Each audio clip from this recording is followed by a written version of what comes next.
Man, what is happening, my YouTube family? Of course, it is your boy B New. I'm coming at you on this Sunday. And first and foremost, as always, want to send out positive vibrations and blessings to anybody who could be listening. Now, with all that being said, we all know that the Los Angeles Lakers were in action on yesterday, taking on none other than the OKC Thunder. And of course, by now we know that the Lakers did prevail in a final score of 129 to 120. But we got a lot to talk about. But the first thing I want to focus on, if you went back and look at last episode of the last show that I did, what did I say the Lakers needed to do to be successful? Now, I know this is just one game, and I'm not going to go overboard, but what did I say, and what have I been preaching all season long for Darvin Ham to do?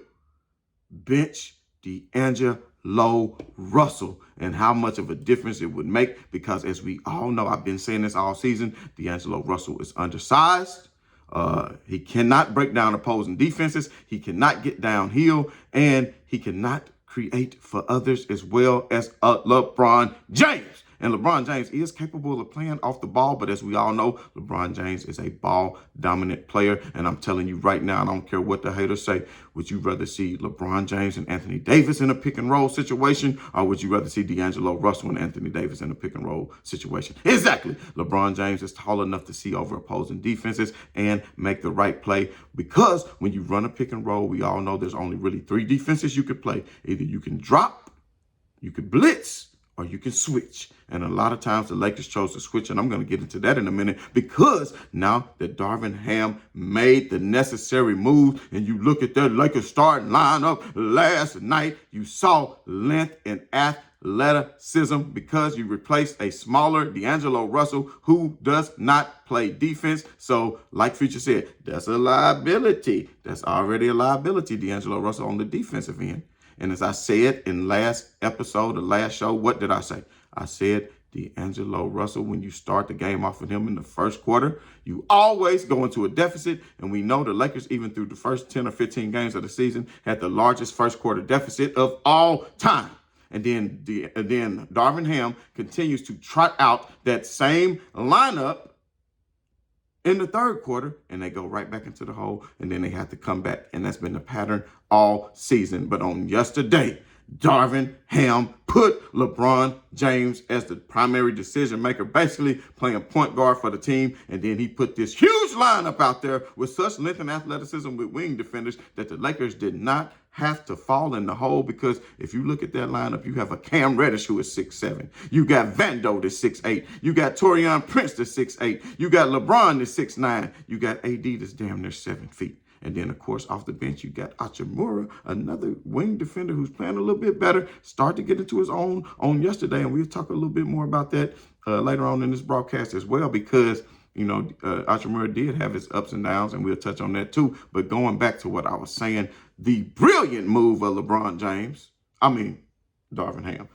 Yeah, he might have went and had a talk with him, because I don't know if y'all saw in the post-game presser last game, when the Lakers took another L, LeBron James, had said that this particular lineup, not the starting lineup per se, but didn't have length. And he likes a particular lineup out there where it has more length and athleticism. I'm not saying that this was necessarily the case, but just throwing it out there. Who knows what was said behind closed doors? But I've been saying D'Angelo Russell was the one who should have been benched and not Austin Reeves. Because if Austin Reeves would have been starting, then you would have had more points. And we saw towards the end of the game, Austin Reeves was the one who was in there with LeBron James, because they do play well off of each other. And I still keep saying that is the Lakers' big three, because Austin Reeves is really the third best scoring threat on the Lakers squad to me. But going back to what I was saying about this length of athleticism of the starting lineup with Cam Reddish, great young wing defender. Taurean Prince has been a great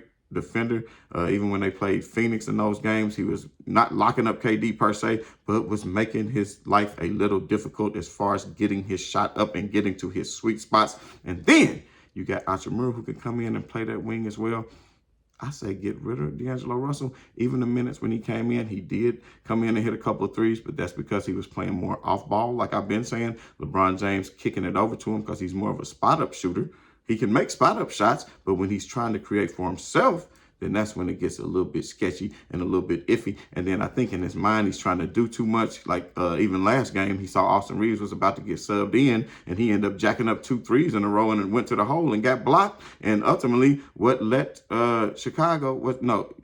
Minnesota, I believe, whoever, go on that final run. You understand what I'm saying? So at the end of the day, can't say enough about this starting lineup for the Lakers. If they continue to go with that, and I pretty much think that they will go with that, because hey, it worked for OKC, which is one of the great young up and coming teams in the league. And if I'm not mistaken, the number 2 seed currently in the West is OKC, and you got SGA, who is playing extremely well. One of my favorite young, talented players in the league. I say he still is a top 5 point guard in this league, and we have a whole nother show to having that discussion. Man, y'all put down in the comments who you think is the top 5 point guards in the league. I think we can have a whole nother show to talk about that, because we have some really great ones. And I'm gonna say De'Aaron Fox. I put him in that category. I'm gonna put a John Moran in that category. I'm gonna put SGA in that category. Y'all tell me who you think better between those 3. I'll do another episode on another day where we could talk about that. But I would be remiss if I did not talk about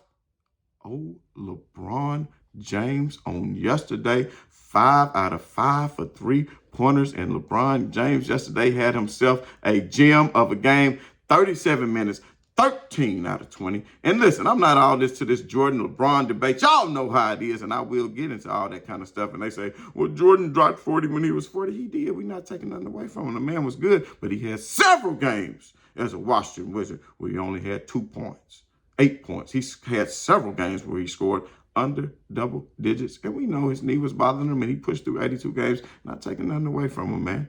But I'm just saying what LeBron James doing right now is nothing short of miraculous, because he's not just picking games here or there to get these points. Like, he is basically still a top contributor to his team. We're not going to go into the whole Jerry Stackhouse and all that with the Washington Wizard days. Those days are long behind us. So what we focusing on right now is that of what LeBron James did on yesterday. Now put it up right here. As you can see, LeBron James in the last 8 minutes and 48 seconds of the game basically was the offense. As we all know, the Los Angeles Lakers at one point in this game was up by 26 points. And lo and behold, the OKC Thunder got the lead back down to like 7 or 8 points. And LeBron James had to go ahead and say, my team needs buckets, so let me work my way on the inside, because who the hell can you get to stop me?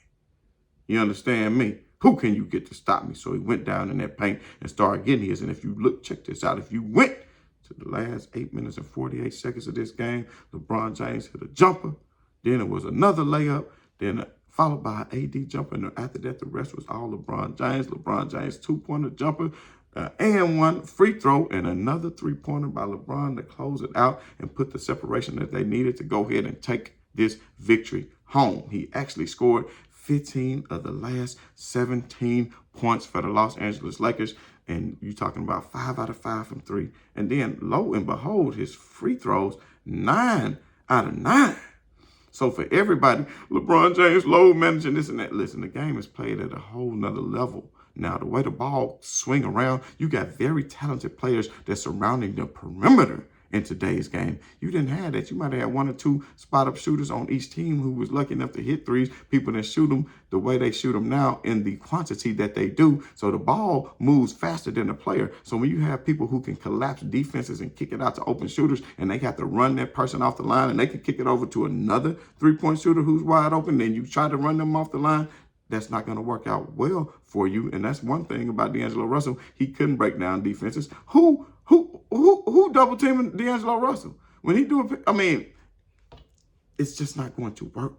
And as a result, we see D'Angelo Russell relegated to the bench. LeBron James comes in and plays point guard. And lo and behold, the Los Angeles Lakers win this game. Of course they do. And we all know when LeBron James started as point guard for the Lakers in that year that they won the championship, LeBron James did lead the league in assists. And I don't want to hear nothing about no bubble, because even going into the bubble, I was out in Vegas at the time. And I remember the Milwaukee game against the Lakers and what LeBron was able to do to Giannis and handle the business. And the Lake Show was on their way to a championship, bubble or no bubble. So I'm not even trying to hear it. We saw who the best team was. Go back and watch them games from that season. And we're not going to go into all the years after that. There was some series of unfortunate circumstances. But at the end of the day, like I said, with LeBron James right now, what he's doing is nothing short of miraculous.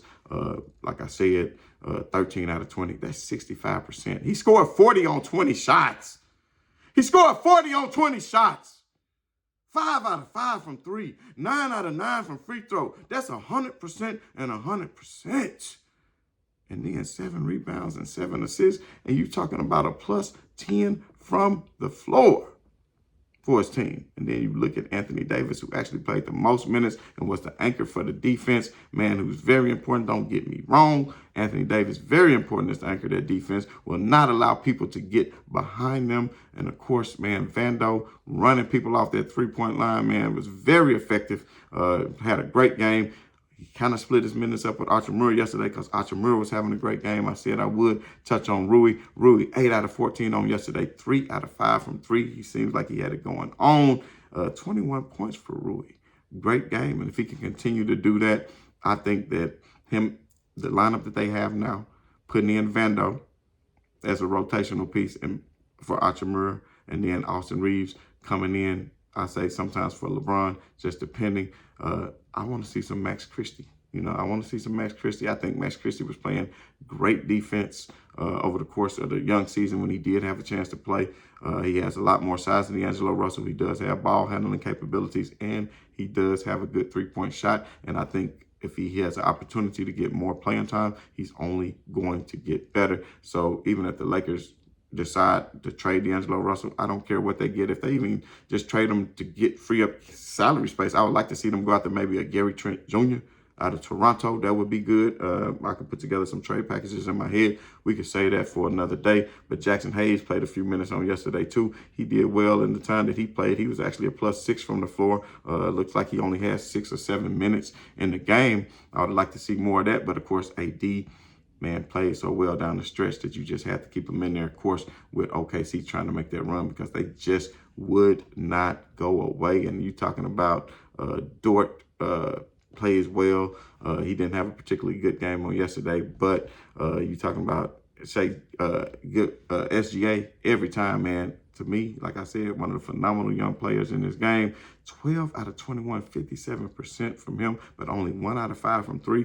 And that's because of Cam Reddish, Taurean Prince, when they did pick and rolls, the switches that the Lakers was doing. Like I said, you only had 3 different ways you can guard on that. And because of the Lakers' length that they put out there, they were able to switch on these pick and rolls and close out when they made the extra pass to the three-point line and played stupendous defense. And if the Lakers continue to play defense like that, they're going to move on up into the top 5 of the defensive rankings, and they can hold a team down, because nowadays, if you hold a team in the NBA to 109, you did something. But of course, they held them to only 120.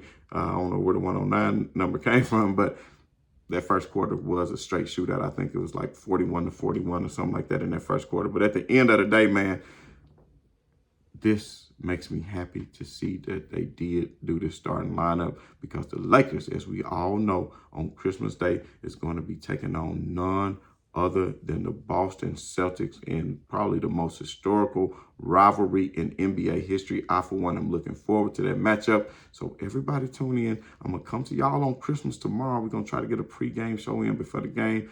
Just depend on, how full of that oil we all are, you know what I mean? And some of that good Christmas dinner. And everybody, man, enjoy it with your families.